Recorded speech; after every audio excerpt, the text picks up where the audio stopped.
I recently had the good fortune of interviewing Noam Ebner. Noam is a professor of negotiation and conflict resolution at Creighton University. He has also taught in the Middle East, in both Turkey and Israel, as well as teaching in Costa Rica.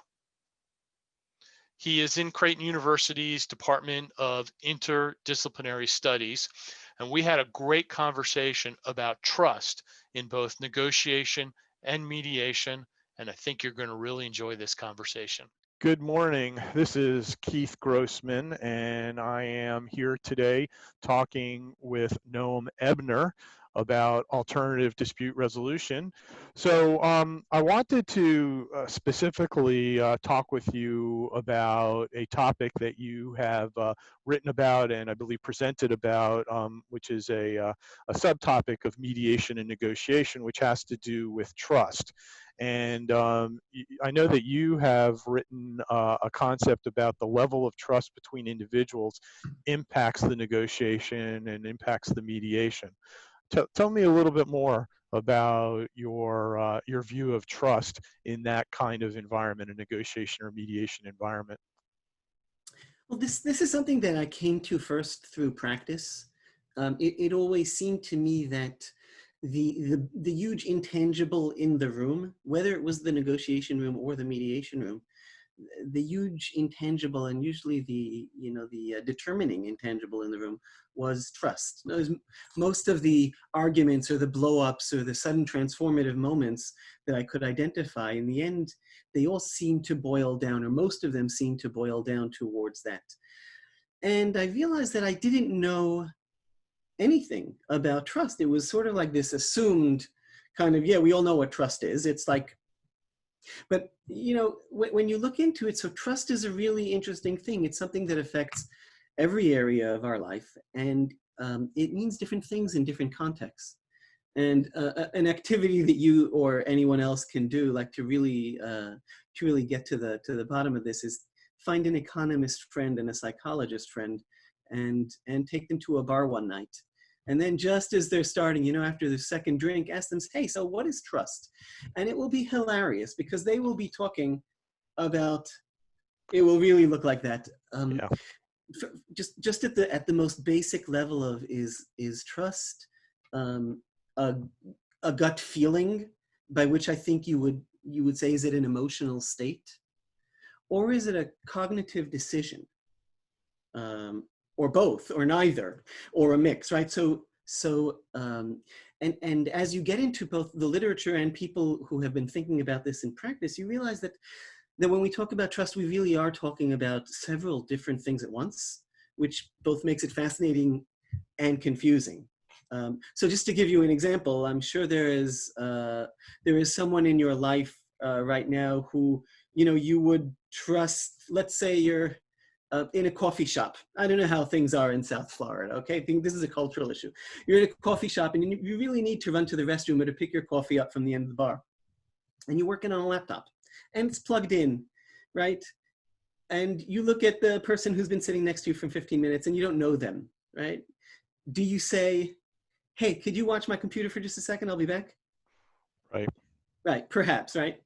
Would you trust this same person? Let's say you were in there with your baby in a car seat, right? In a baby carrier. Would you say, hey, could you watch my baby for a minute while I run off to the restroom? Maybe not. Right. Maybe. Right? So Well, all of this, this already indicates that there are different levels of trust we will have in different people at different moments, and that it might also be, there might also be cultural aspects to this. It might be that in one place you would leave your laptop and not even ask someone to watch it because you know that nobody's going to take it. And in other places you would lock that up. right. So that's just. And it's an interesting example. As you were talking about it, I was thinking, there's two factors there. There's the level of trust that you have in terms of the relationship with the other person. And Right. so your example was, with a stranger who's just been sitting next to you. And so I certainly would be comfortable saying, hey, can you watch my cup of coffee? but Right. then that level of trust changes as we're talking about my laptop, and then certainly about my infant child. But if I were to follow your example and I'm there with a friend, then I may be more comfortable asking about the coffee or the laptop for my friend to watch it. But I may also not have a level of trust in my friend that I'm there with to ask them to watch my infant child. So Right. there's two dynamics there. Exactly. Absolutely. So it might be, think about, would you trust your brother, your sister, your cousin who are there with you? Like, would you trust them to watch your laptop? And then the next question is, would you, sign off on their mortgage? Or even, would you trust them to watch your baby? So it might really be, or to house sit while you were away.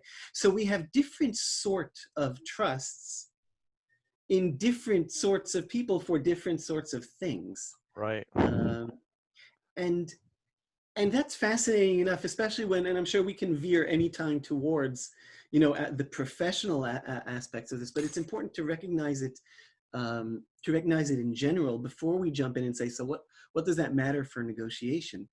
But another interesting thing before you jump in is that trust, um, is that people have different set points for trust. In other words, there are people who are more trusting than other. I'm not even going to get into trustworthy. Of course, some people are con people and some people, always keep their word. But set that whole range aside. Some people tend to be more trusting in others than other people do. Right. We have like these long, developed as a child trust set points. And anything we do when we walk into a negotiation, and the question is, are we going to trust the other, is somehow affected, or our starting line is that set point. So some people are very suspicious and some people are very trusting. Sometimes it has to do with how they're raised as children. Sometimes it Right. has to do with where they lived. So I was as a child, I lived in New York City. And, so I grew up in the, lock the door 4 times, like they do now, where they do it in spoofs, where you see someone locking the door and putting on 3 chains. But it honestly used to be that way. And, and don't make eye contact with strangers is basically educating a child, don't trust strangers. Right. And I noticed that at different points in my life, um, that side of me is stronger in me. Knows my distrust, or my assumption, my cynical assumption that they're out to get me, or they're out to get something out of this interaction. It kind of rears its head from a very, very deep hidden place inside of me. Sometimes it has to do with what language I'm speaking or what accent I've heard, to trigger that. I just find that interesting, and everybody needs to look at themselves and try and wonder, what is that set point? Are you a trusting person? Yeah, context has so much to do with it. When I first started this conversation with you, in my mind, I was more focused on the idea of the relationship and how trust goes in hand with the type of relationship you have. But context has a lot to do with that also, because you could have a good relationship with somebody and they are you trust them, but your trust for them has a certain level of limitation. And Right. so that's really interesting. And you mentioned before about not getting into whether a person is trustworthy, and I don't want to really go down that path, but I did want to say that there are people who either unintentionally or intentionally have certain qualities that people perceive them as being more trustworthy. And so Yeah. somebody, in my experience, it seems to me that somebody who comes across as having a real high level of confidence, people tend to trust them more, even though Right. they may not be deserving of that trust. And Right. then if you have somebody who's more skeptical, then that's not enough for them. But you have somebody who's very trusting, that may be all they need in order to trust that person. Um, Right. So when we're not being discerning, intentionally discerning, part of our reactions to other people is sort of mirroring um, their appraisal of themselves. If someone sounds very sure of themselves, they sound as if they trust themselves very highly. right. They can kind of extend that, and we kind of latch onto it, unless we're asking ourselves, wait, why am I feeling this trusting feeling? What has happened in this relationship that would make me trust this person? And so often we don't think about this in Right, our we don't everyday do life. that. We don't typically do that. Right, right. Um, Unless, so one of the things that I was going to get to in regards to that relationship and the context is that um, the relationship you have with the person and the level of trust you have with the person can dictate what happens in a potential conflict. Because one of the things I tell my students is that we have conflicts that occur in our lives every single day, but we don't typically identify all of them as conflicts. So one of the examples I give is that you could be sitting at the dinner table and you and somebody else, family member, reach for the salt and pepper at the same time, and at one point one of you has to say, well, I'll let the other person go first, and that potentially is defined as a conflict. It just doesn't get out of control because in most situations one of you just says, oh, you go first and then I'll go, and it's easily resolved, so we don't look at it right, as a conflict. But in context, if it's somebody you don't like, or if it's somebody who every time you've been at the table for 30 minutes and every time you go to reach for something, that person quickly jumps in front of you to grab, now that context has changed that, and oh so yeah. it can be a conflict now that grows. So where that fits in, with conflicts is that it could create it, but also it makes it much more difficult to resolve the conflict because your trust level is low. So, and that's one of the, let me backtrack a little and I'll say that trust forms in different ways. And one of the way trust forms is what's called knowledge-based trust. In other words, the more we know about another person, their habits, their beliefs, their values, their actions, our previous interactions with them, the way they handle things more generally with other people, the more we know about them, the more we will tend to trust them in a given situation. Unless, of course, we know them to be untrustworthy. If we know them to break trust, then we will not. But assuming that we know that they generally stick to their word, assuming that we've seen them in precedential situations, in comparable situations, we know their value system. We've seen how they behave with other people, so we trust them. Like I would trust my brother that if we both reach for the salt at the same time and I say, hey, go ahead, then he'll use the salt and then he'll hand it to me, and not he'll use the salt and then he'll empty it out onto the floor and throw away the shaker Right. just to spite me. So that knowledge, that trust grows through knowledge. Now here's the problem in conflict, let's put on the mediator's hat for a moment.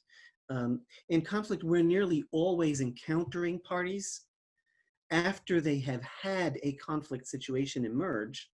And usually that conflict situation will involve some form or another of trust breaking. Because just at the very basic level, our trust in another is that that they'll be benevolent towards us. And there's no better way to express a lack of benevolence towards others than slap them with a lawsuit. I mean, you read those things, right? Right. And then the response to the lawsuit it can be equally, acrimonious, and it just reads like a countersuit, even if it's not. So once you read those two documents, if it's in a court-related case, forget it, right? So knowledge-based trust is out the window, and if there's anything we know about the other, it's only the most salient issue that, 1 month ago they didn't pay me, or 2 months ago they filed this document against me in court. So I can't trust them at all. And that's how we meet them in the mediation room often in this trust deficit. Yeah, absolutely. That's one of the reasons why I think this topic was so interesting to me, because as a mediator, or even if I am a party to one side in the negotiation, we really have to figure out how to build at least a level of trust to have an agreement come out of it. Because if you stay at a level of complete no trust, uh, I just don't see an agreement coming from that, because unless it's just a not really a long-term type of agreement that's going to have a real impact, but you can agree to something just to move on and have this over with.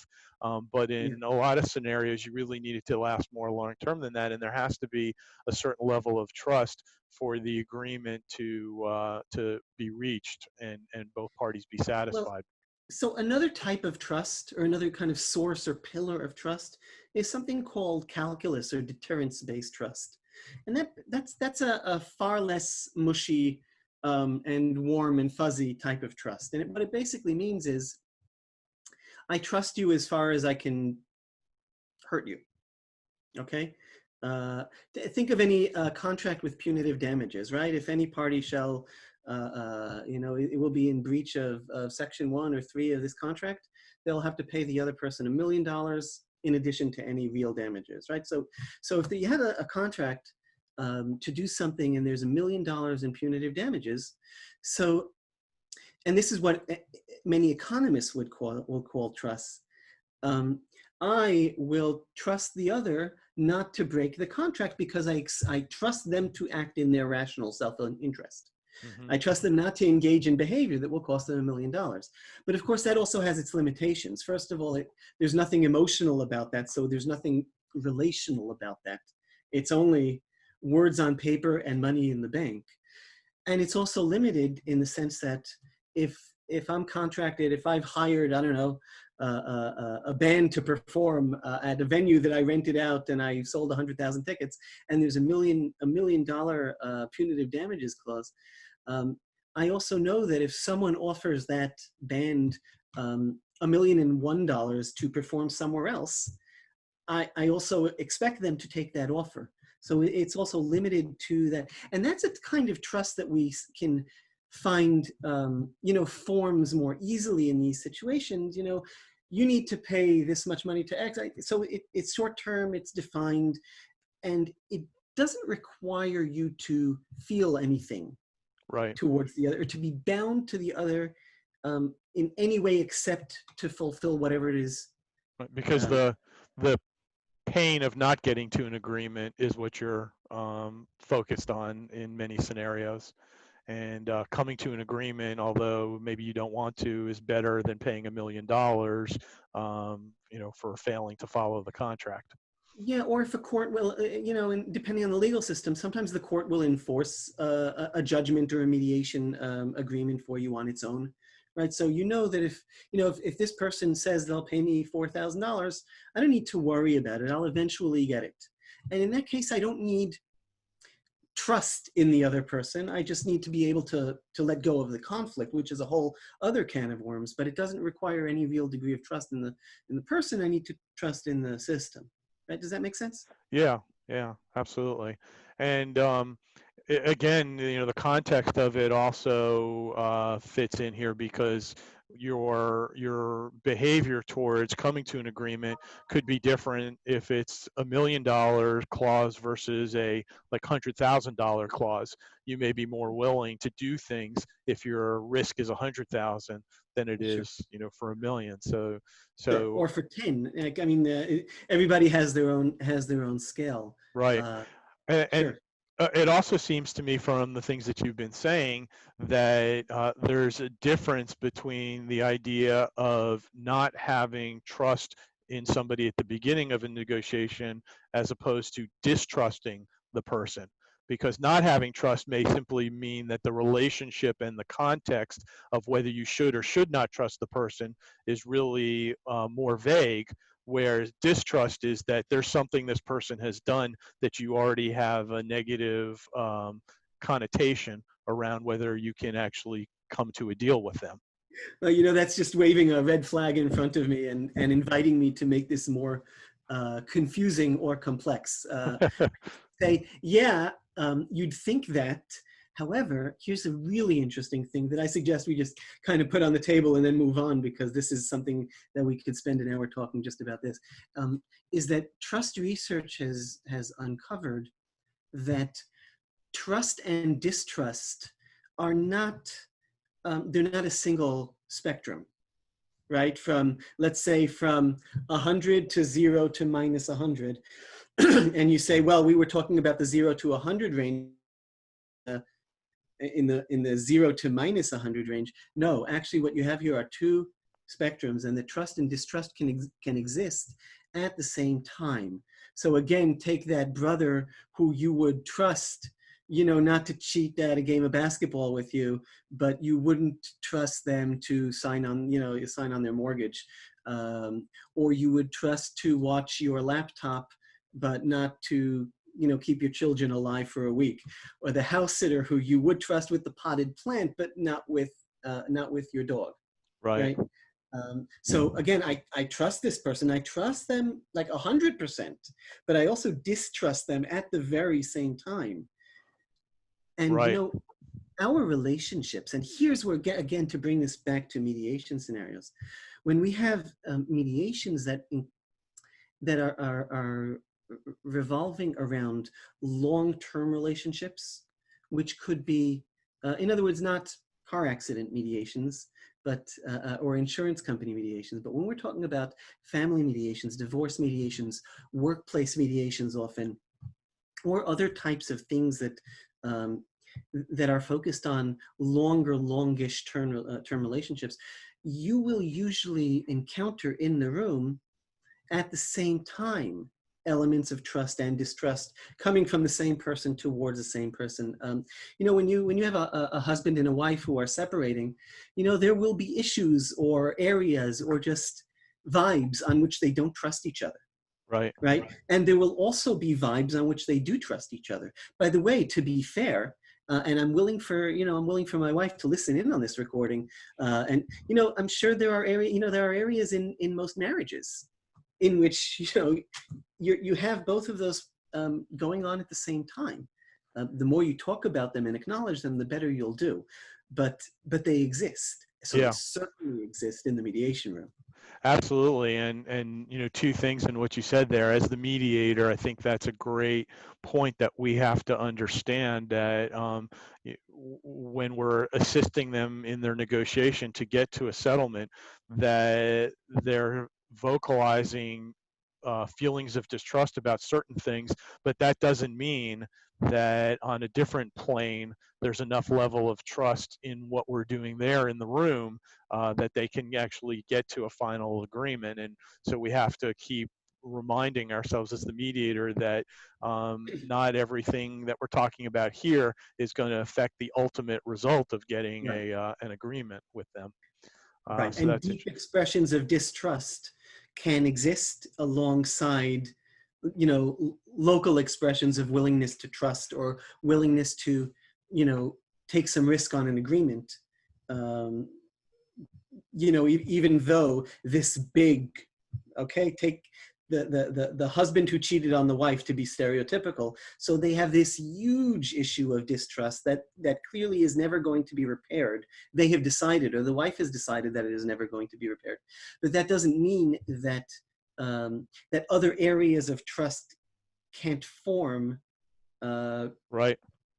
in this mediation context or in deciding the things that they need Yeah. that they need to decide. Well, and I was going to say that in terms of those parallel universes, so to speak, of trust and distrust in a marriage, they clearly exist, and they clearly get more defined or apparent in a divorce process, because when they're going through the divorce, suddenly those things that may not have seemed to be an issue in the marriage or were not really dwelled upon, or maybe they were to some extent, but they've now become much more of an apparent issue in the divorce process. You know, I never thought he was a good father. You know, you hear Right. those kind of Right. comments and those things. He never But knew how to manage money, right, right? right. She never, you know, never showed up on time for any of her meetings with people. No one trusted her. Like, it turns into this always and never. But Uh, where the mediation comes to a resolution is, you know, a lot of times the spouse will say, well, my other spouse couldn't do this, couldn't do this, couldn't do this.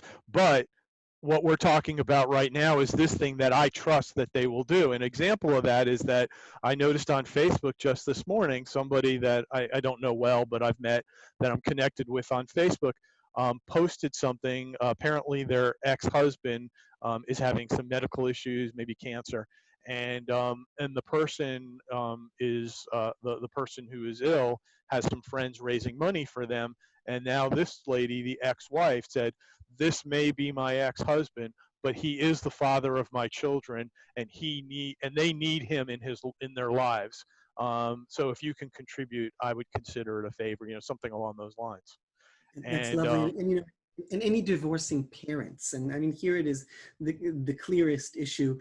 They ultimately face that question of trust in a very acute way, because they need to face the question of, I don't trust her or him not to cheat on me. I don't trust her or him, not to, to be careful with my emotional, stability or wholeness. They've hurt me. But do I trust them to do right by the children, to protect the children, to care the children? That's something that every divorcing parent ultimately has to face that in the face as a completely separate question than, do I trust them on anything else? It's, I am going to be leaving my child with that parent for 2 or 3 or 4 nights a week. Do I trust them to bring it? And that's a right, huge trust question that kind of stands on its own. And as a mediator, I found it often helps to separate that question. And parties are often willing to separate that question because they're often willing to say, yeah, ultimately, our marriage isn't going to work, but he cares deeply about the children, right? Or something, right, or whatever the issue is. Or, right. she Focus always tried on to be a good mother, no matter what I felt she was doing to me. She's great with the children. So separating that, instead of letting it all mix together. and focusing on that, similar motivation can be very strong. And sometimes in a family law mediation, I have to talk. Typically, this is done in caucus with one of the parents, and you trusted him during the marriage. Is that correct? And yeah, I did. And so, other than the fact that you're now going through divorce, has anything actually changed that has changed your level of trust? And sometimes that's the question, something you said earlier about them thinking about, well, why do I trust or not trust this person? Yeah. And you ask that type of question, and they say, you know what? The only thing that really has changed is that now we're in conflict because we're going through divorce, but he's still the same parent that I trusted the kids with, 3 months ago. And so as the mediator, we have to sometimes find our way with the client to get to that question and that answer.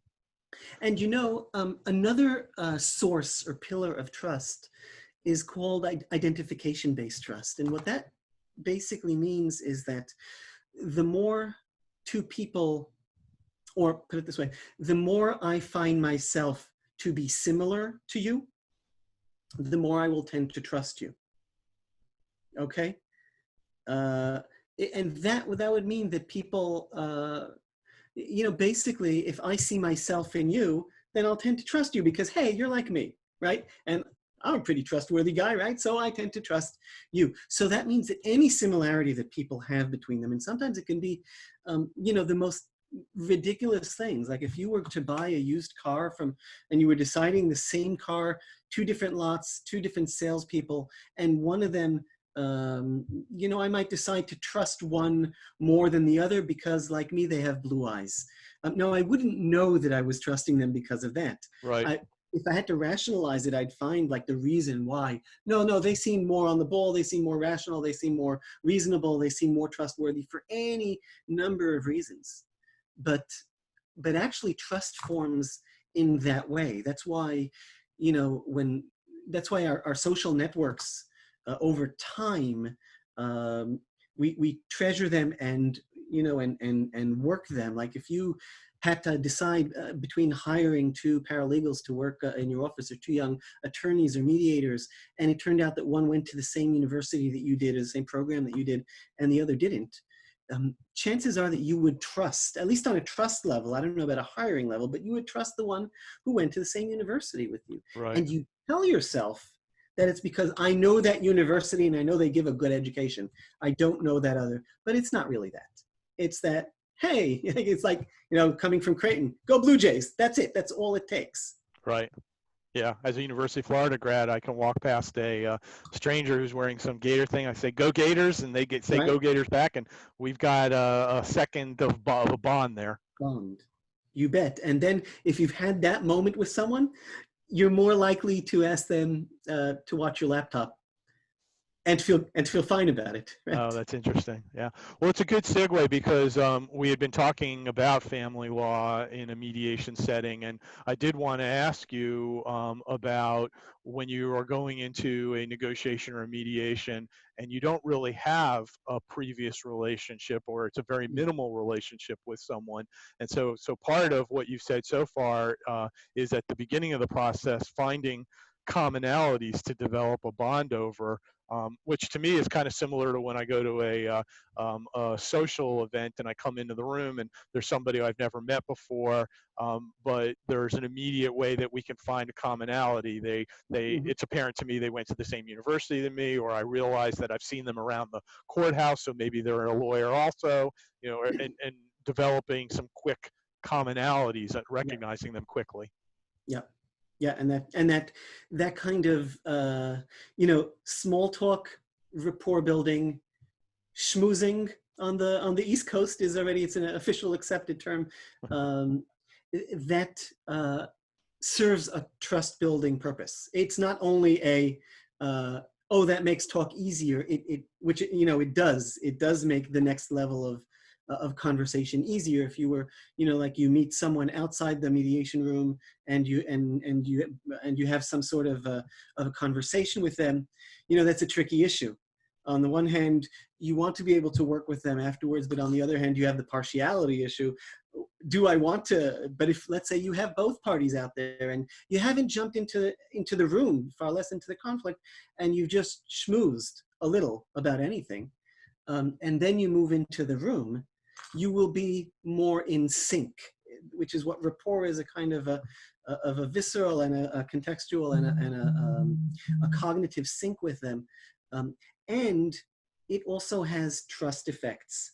And to give a lesson that might be an example that might be particularly pertinent to this era, one challenge to trust is distance, um, and particularly distance is one challenge to trust is communication that happens at a distance, particularly communication that happens over what's called lean communication channels, such as text or email. Okay. Uh, and sometimes we find ourselves negotiating over those media or mediating through them.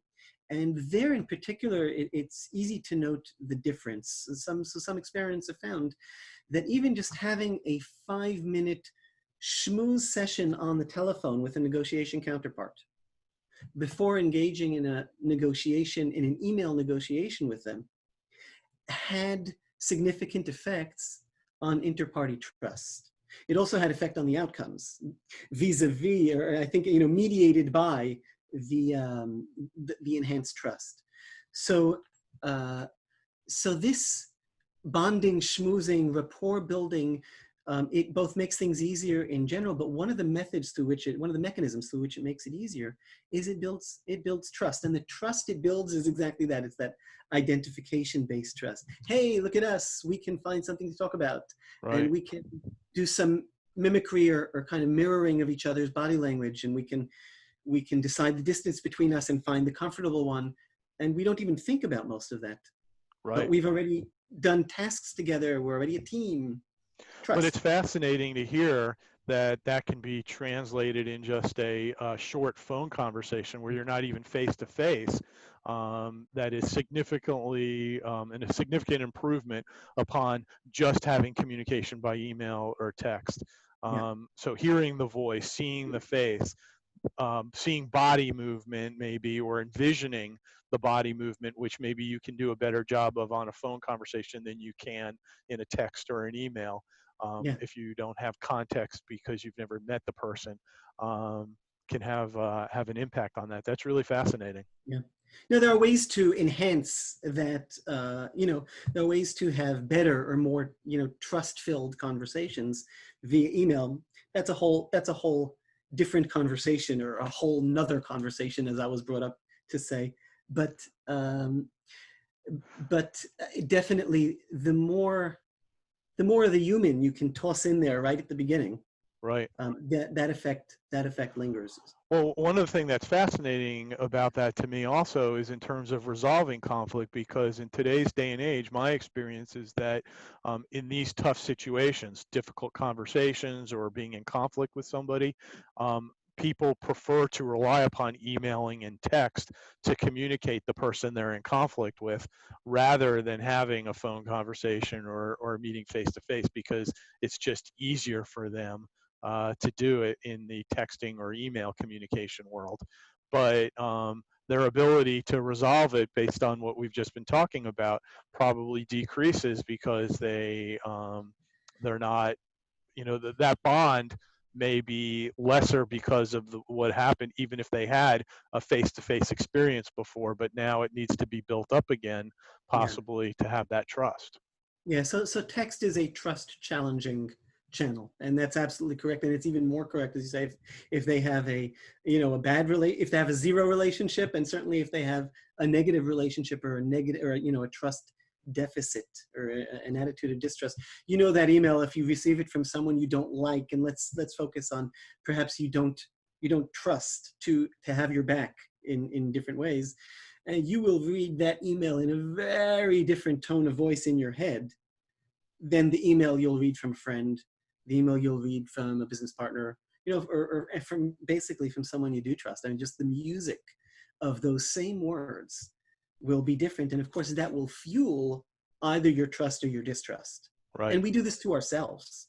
I mean, it's human. I'm not trying to blame anyone for doing it. This is, we're now, we're in this situation all of a sudden where, um, when you think of this from an evolutionary perspective, 500 years ago, hardly anybody knew how to write, right? And then we had a few hundred years where gradually people became literate, and then, a couple of hundred years in which, like, sending letters was normal. Like we did communicate sort of through text, and then all of a sudden, over the past 30 years at most, and for many people it's much less, um, all of a sudden this type of communication that is instantly delivered, that is sometimes asynchronous and sometimes it's synchronous and sometimes it's sort of synchronous, sort of unsynchronous, like you send someone a text message and they can respond immediately or they can respond a day later, and sometimes you have a conversation in which the gaps change,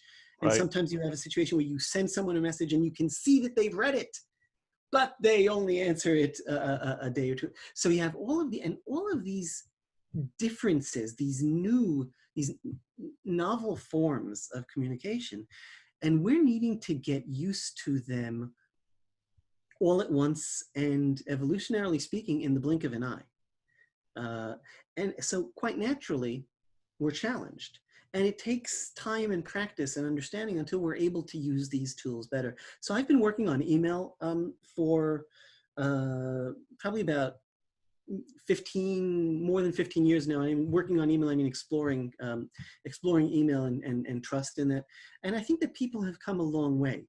People are better with email than they used to be. People are less conflict prone as they used to be via email.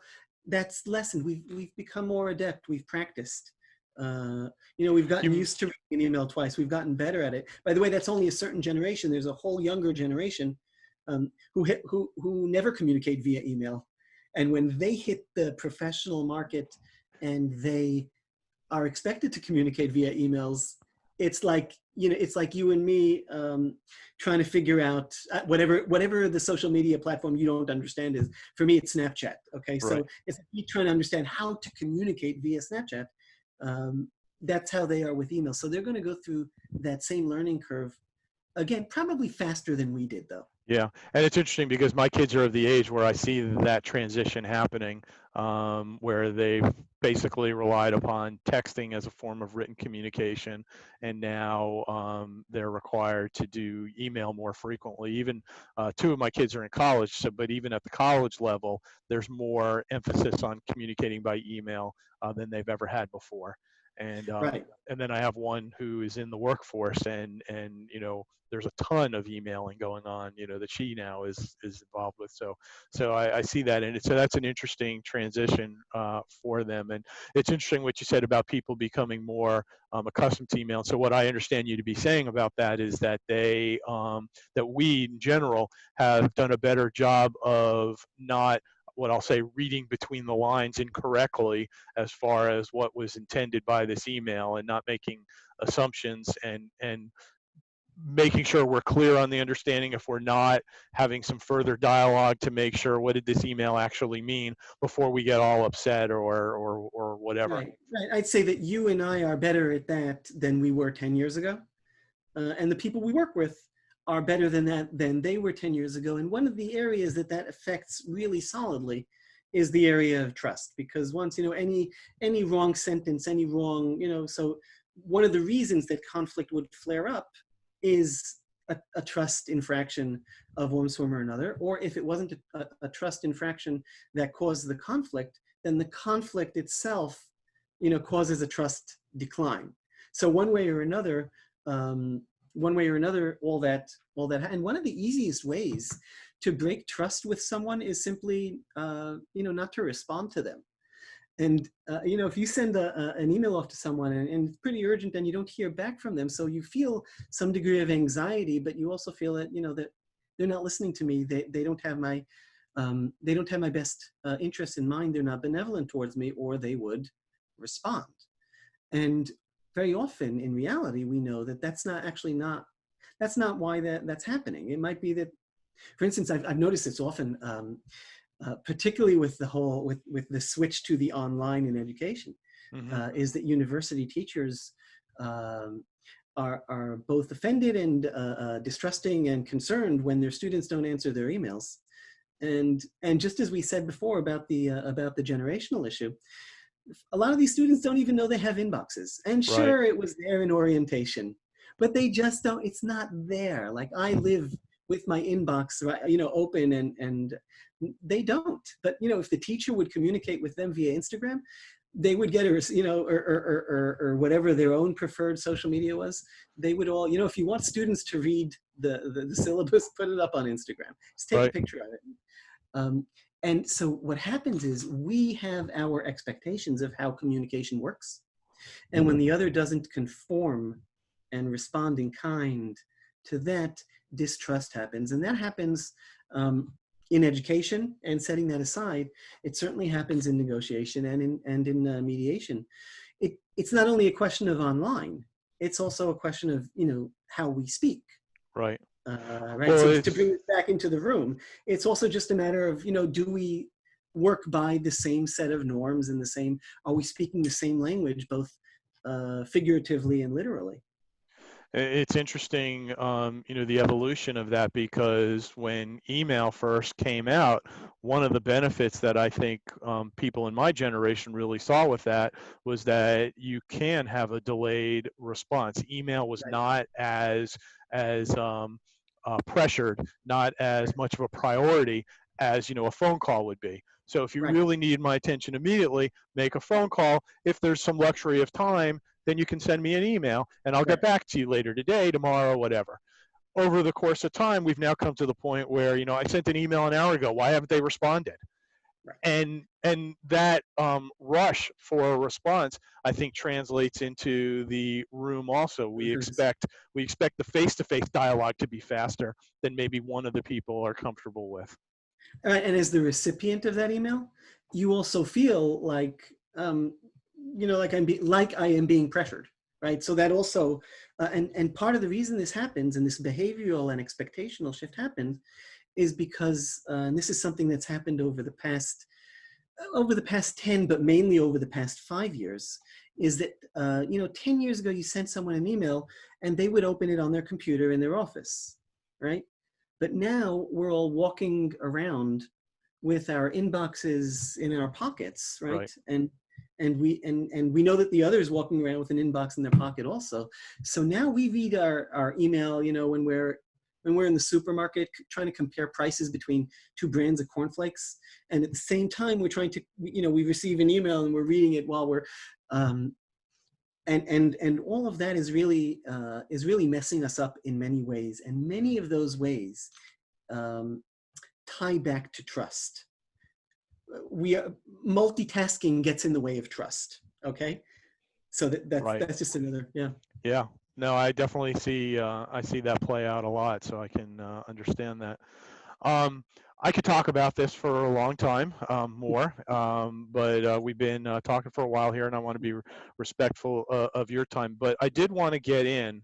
I don't know that it requires any additional commentary because I think we have covered it. But you wrote something in one of your scholarly articles that I read, which really stood out at me, and so I wanted to make sure that I shared it. And it was very insightful for me in terms of how trust fits into negotiation. And what you wrote was that negotiators fear information imparted to the other will be used to their detriment. And so that's what we see as mediators a lot of times in negotiation, or if you're just the person negotiating, if there's not a sufficient level of trust, that you've got this fear that if I share too much, it's going to come back to hurt me. And we have to Yeah. overcome that as well. And Yeah. I very rarely see that aspect of when we talk about mediations and negotiations and stuff, that aspect of how that plays out in the people that are negotiating. And so I thought it was an insightful phrase that I wanted to make sure that I got into this discussion. Well, thanks. And let me suggest that um, just to kind of bring something together from several pieces that you've mentioned. When as a negotiator, I try to be very aware of the trust barometer in the room. Not only do I trust them, but also do they trust me? Because, of course, the more I can help the other party trust me, the more likely we are to reach a deal, and the more likely we are to reach a deal from which I benefit. And since I'm that kind of negotiator, it's also the more I hope we'll be able to reach a deal that the other party benefits from also. So I'm very much aware of the trust barometer between the other party and me. Working as a mediator, I'd just like to kind of pin this concept for people to think. There's actually a trust triangle going on, right? There's the trust between me as the mediator and each of the parties separately. And then there's the trust between them. Mm-hmm. And I'll share that, and I know this is just my own view, and mediators have different perspectives of this. I try not to get too involved in the trust interaction between them. In other words, the conversation will always present opportunities for them to either trust each other, distrust each other, or not, right? Right. I am very careful not to put my finger on the scales in any way in that, because why would I? Because so I managed to get them to trust each other and solve and make a deal. But what do I know? I've just walked into their life, 8 minutes ago. What do I know about their history or about whether they will actually? So what I'm doing is it would be more like I'm using my office to kind of weigh in and say, no, this is something that I try to stay out of that and instead Right. focus, if anything, on opportunities for them to consider each other. But where I do, I'm constantly working is the trust relationships between the parties and myself. Right. Because if you work that, intentionally and mindfully enough, you'll be able to preserve the mediation environment Right. long enough for them to make good decisions about that third line in the triangle. Well, it's interesting. I will have to give further thought about the idea of getting involved in their trust level with each other, because I think as I sit here right now, I see that a little bit differently, but I've not really ever considered it the way you've explained it. So I probably need some time to process that. You're But being very diplomatic. Lots of mediators don't agree with me on this point. That's fair enough. no, I mean, I think it's a fair point, and especially because, like in the family law mediation, one thing that I do say is that that I'm very comfortable allowing the parties have a very heated discussion with each Yeah. other in mediation, whereas other mediators are very quick to try to shut that down and are very uncomfortable with it. And I've become comfortable with it because I recognize that like you said, I'm in their lives for a couple of hours, and if they are getting divorced, and chances are that they've got children, even if it's adult children, they are going to have future interactions. They need to be able to have those interactions. I can't Right, shut it down and prevent right, them from having an right. interaction in the mediation just for this window of time. They have to be able to communicate with each other and feel that they said what they needed to say in order to get a resolution to this situation. So I do Right, and feel, to bridge between and to bridge us, I'll just say that part of what goes on in that heated conversation, that's exactly kind of what I meant by an right. opportunity for them to gauge and make trust decisions vis-a-vis one another. It happens in and after those heated conversations. Right. And I will also say that based on what you were saying, that what I can see is that by working a lot on the trust building between you and both of them, that's also increasing their trust in the process. Absolutely. And if they have trust in you and if they have trust in the process, you're maybe not going to get held up by the fact that there's some trust issues between them, Right. because there's enough other trust going on for them that they will come to an agreement. And I think part of what's within what you said, and where I feel as a mediator I should be working, is that they are not always attuned to the trust barometer of the other person at that moment. And as the mediator, I can help them to become aware of the other person's, trust barometer, their level of trust, and whether it matches up with what they perceive it to be, and have dialogue around that, so that they're Right. not just thinking about their own, their inner needs, their wants, their ego, but they're also focused on, I have to understand the wants, needs, and interests of the other person, so that we can come to solutions that we both feel satisfied with. Right. And sometimes it can be either kind of very covertly or gently, and you say, well, that sounds like something you should speak with each other about, or to very bluntly to say, look, you just admitted that you just told him that you took some of the marital assets and moved them into a separate bank account without him knowing about it, and now you're asking him for X to do X, Y, and Z, and it's very clear that he's expressing kind of distrust, and I don't need to be a genius or to understand that probably some of that distrust has to do with that, and you're going to have to overcome that Right. if you're going to have that. So, what would you like to say to him that would kind of address that trust issue? Like, so you're really going like that with it. Right. Well, and But a then lot you, of a lot of times that comes out more when we're in our separate rooms, our caucus, sure, and one of the things that I like to say, the person said, "Well, I want you to go in the other room and tell them," and I'll just say to them, "Well, how do you think that will go over in the other room?" yeah, And a lot of yeah, times I get an honest answer, and they say to me, "It's not going to go over well at all." And I say, "Okay, so do you still want me to go do that?" And sometimes they'll say, "Well, let's think about that some more." Or sometimes they'll say, "Yeah, I do, and let's see what happens." And then I say to them, "Well, your homework is that while I'm over there having that conversation and we're expecting it to not go well, how are you going to respond when I come back and tell you it didn't go well?" And so, that's part of, understanding that trust barometer and what the other person's wants, needs, and interests are, and those sort of things. So, and but you can to tie trust more directly, and you can just use the word trust. Parties will get it. They get it. You've done this, I know, but I'm just kind of since doing this well just needs intentionality. So a really good question to ask in those caucuses, in those private sessions, is just, when you offer this to the other party based on what we've seen, there's going to be a trust issue.